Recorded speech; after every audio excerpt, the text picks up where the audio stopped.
Live from the CBS19 News Studio, this is CBS19 News at 6. Charlottesville News first.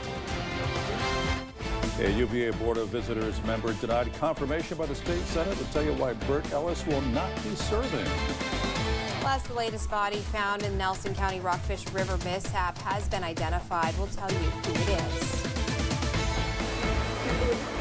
And it's pedestrians versus cars here on the UVA corner. What needs to be done to make it safer for all involved? I'm Felicity Taylor with the live report next. Good evening, I'm Rick Young. And I'm Ashley Brooks. Thank you for joining us. Our top story at 6, Governor Glenn Youngkin's appointed choice to serve on the UVA Board of Visitors, Bert Ellis, has been rejected by a Senate committee. Ellis has been criticized for saying he wants to stop wokeism at UVA, that he came to grounds with a razor and he used it. Yesterday, Ellis's name was left off of a list that was selected by Governor Glenn Youngkin. Our CBS 19's Alexia Williams has more on this decision. Alexia. Rick and Ashley, the controversy over Bert Ellis runs deep at UVA, and yesterday's decision by some Democratic lawmakers, including Senator Craig Deeds, has some students thankful that the senator did not allow Ellis's name to appear on that appointment list. The university Democrats have been vocal about their standing against Ellis for his previous incidents, one of which includes his razor blade accident on grounds in 2020 to allegedly try to cut down a sign, which criticized UVA from a student's door on the lawn. Mr. Ellis has a history at UVA of doing some harmful things, both when he was a student and more recently in 2020.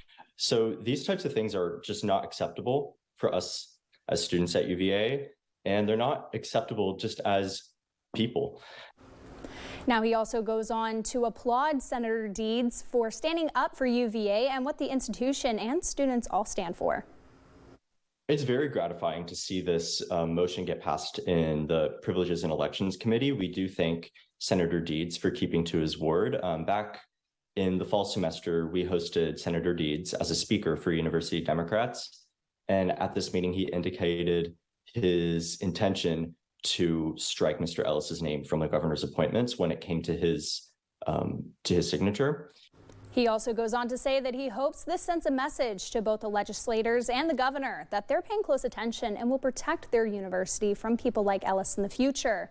Now, the president of UVA's Student Council, CeCe Kane, also said, quote, "I hope our elected officials recognize that Mr. Ellis's conduct is not fitting for someone with the responsibilities and powers of those on the Board of Visitors."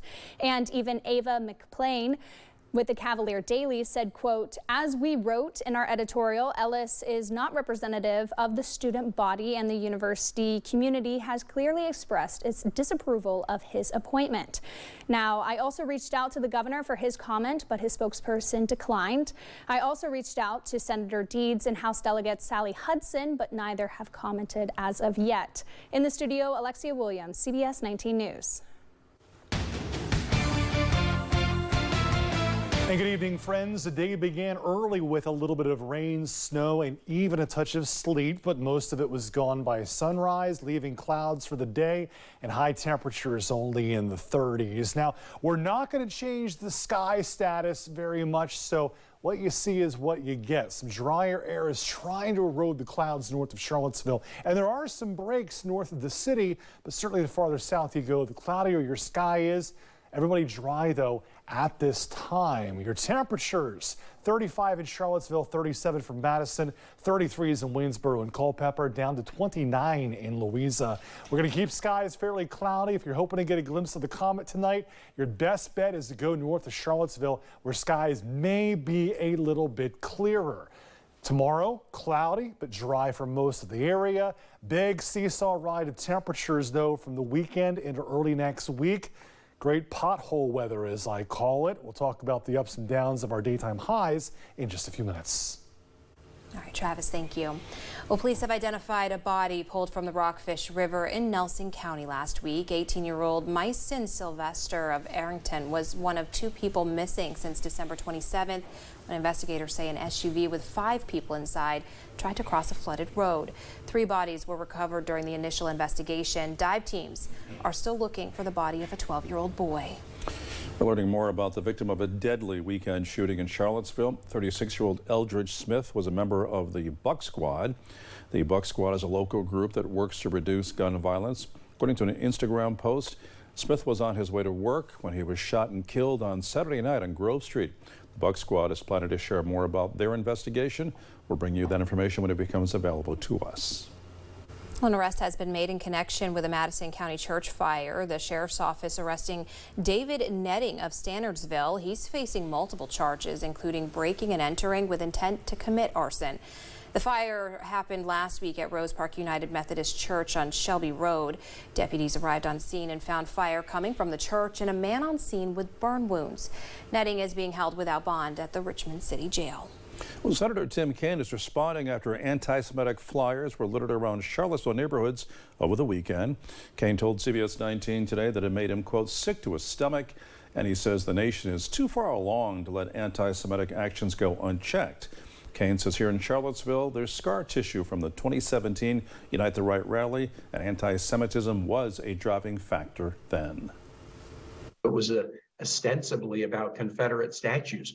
Why were people marching, though, outside synagogues and chanting, "Jews will not replace us," and other statements that were vilely anti-Semitic? It's because there is a core kind of in these right-wing protests that tends to be extremely anti-Semitic.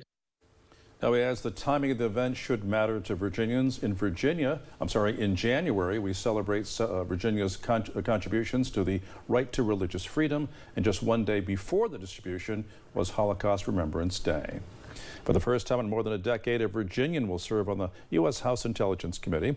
7th District Representative Abigail Spanberger announced on Wednesday that she'll serve on that committee, being a former CIA case officer. Spanberger has a background in counterterrorism and intelligence work. In a release, Spanberger says, in quote, "I will be approaching this role with the deepest possible respect for the public servants who work tirelessly to defend our homeland, including the many who call Virginia home." According to that same release, no one representing Virginia has served on this committee since 2007. K-12 schools across Virginia will be receiving $201 million less in funding from the state from an error in budget calculations by Governor Glenn Youngkin's administration for public schools. This $1 million budget cut impacts all K-12 schools. In a statement from the Charlottesville City School Division, they say, quote, "In our case, the basic aid is at a shortfall of $302,936 for the 23-24 school year. At this time, the situation is evolving and we're following the state's response closely, so haven't made any final decisions about how we will address this." The public school system that rely on state funding will be impacted the most. Well, the problem of pedestrian and cyclist safety continues in Charlottesville. Some say it's a culture issue. Some say it's an infrastructure problem. The latest pedestrians seemingly not paying attention when they're trying to cross the street. Drivers to blame too. CBS 19's Felicity Taylor live from the corner now with more. Felicity. Rick and Ashley, I'm here on the UVA corner, and now that it's 6 o'clock, it's dark here, but this doesn't really stop. You know, people are still walking, trying to get where they need to go, whether they're biking, driving, or walking. This video shows people walking on UVA's corner, seemingly disregarding the traffic. I don't think it's an issue of people just like willingly going out in the street trying to endanger things. Ethan Van Berkel is a second-year student at UVA. He lives off of Jefferson Park Avenue, an area where many students live. And he says he sees the same problems. I think it's just sort of a conflict between two interests. In a car, you're trying to get places as fast as you want to be, but also when you're walking, you're trying to get places as fast as you want to be. Van Berkel is studying urban planning and civil engineering. He says that the wideness of the roads makes cars drive faster. Narrowing effect of your vision when you're going that fast, so you have less time to react. It's not necessarily your fault, it's just how the road's designed. Adding that with wide roads and faster cars, pedestrians are going to have an even harder time crossing. Van Berkel also does work with the local group Livable Seaville, and he says they're not trying to get rid of cars, they're just trying to make it safer. And this isn't a new problem, they just want a new solution.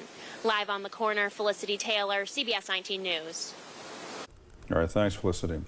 Coming up on CBS19 News at 6, the Charlottesville School Board wants to see a more inclusive school curriculum. They say they want to make sure that the state's curriculum matches theirs.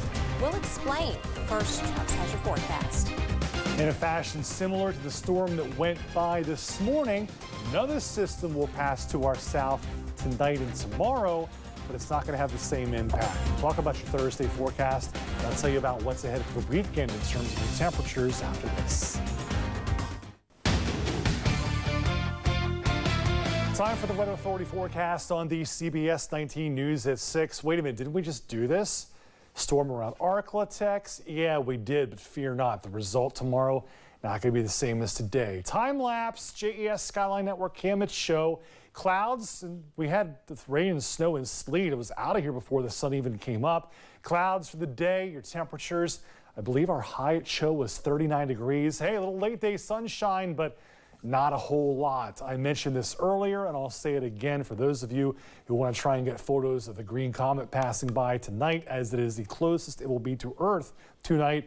Your best bet's going to be go north of the area, maybe around D.C., because clouds still rule from the Rappahannock River all the way down through central Virginia, through Charlottesville, into Buckingham County and points south. So visibility not going to be the best. However, we are free of showers at this time, and I think that we will be for the next several days. 35 outside our Ryder Road studio with 35 at show, 30 degrees atop Carter Mountain. Rainfall totals today, a few tenths at best. Most everyone I was able to find less than a quarter of an inch.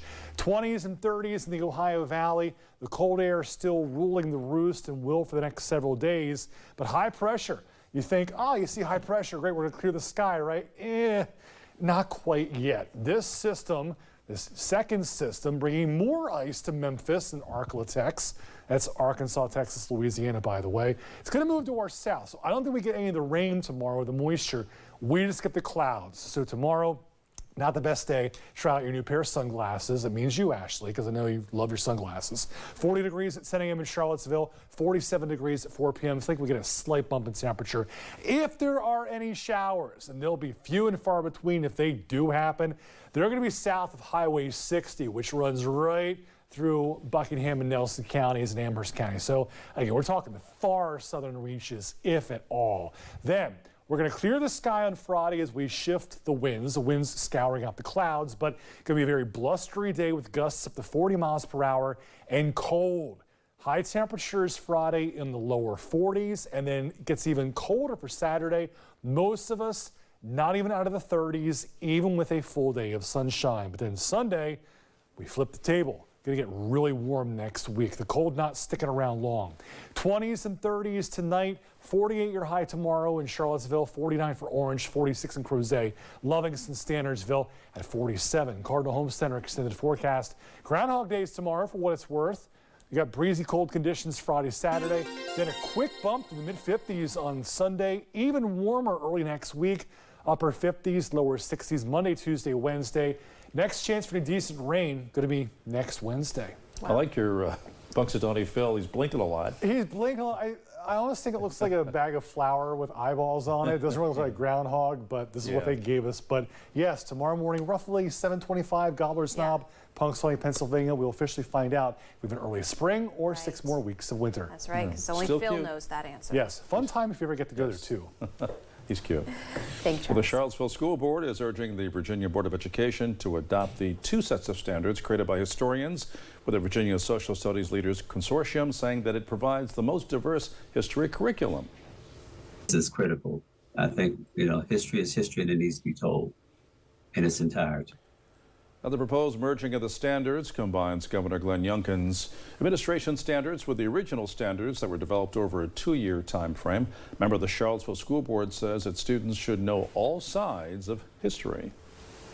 Whether they're Irish Americans, whether they are Jewish American, whether they're African American, we have to learn and embrace the history of others. You've got to have the good, bad, and the indifferent. So I think it's critical and important that our students are exposed to all history.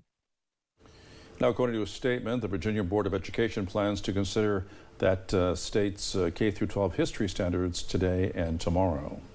UVA researchers identifying genes that play a key role in development of coronary artery disease. The disease is the #1 cause of death in the world, according to researchers.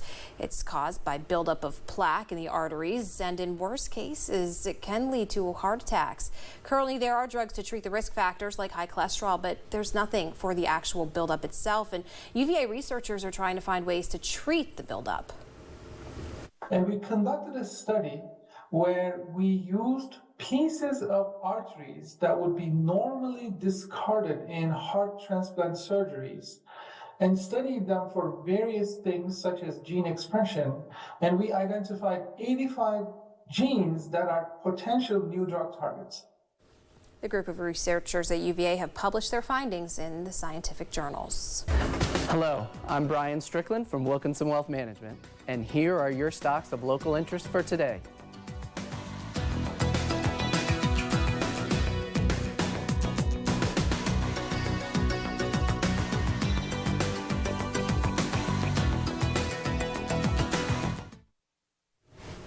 You might have heard this phrase before, as dead as a dodo. Well, no more. The odd-looking flightless bird that lived in Mauritius has been extinct since the late 17th century, but a team of scientists, they say, they want to bring it back via Jurassic Park. Okay, yeah, so this bold initiative will incorporate advances in ancient DNA sequencing, gene editing technology, synthetic biology, and they hope that this will just open up new opportunities. And I just say, I don't know how I feel about that. Jurassic Park, that's what they're talking about. Let's leave it in peace. Travis and I are on the same page. I think so. Yeah. Great idea, but let's just leave it in peace. Temperatures much colder in the middle of the weekend, but much warmer next week. Not much rain the next 7 days. Yeah, they never saw the movie. Thanks for joining us. CBS19 News at 6. We'll see you back here tonight at 11.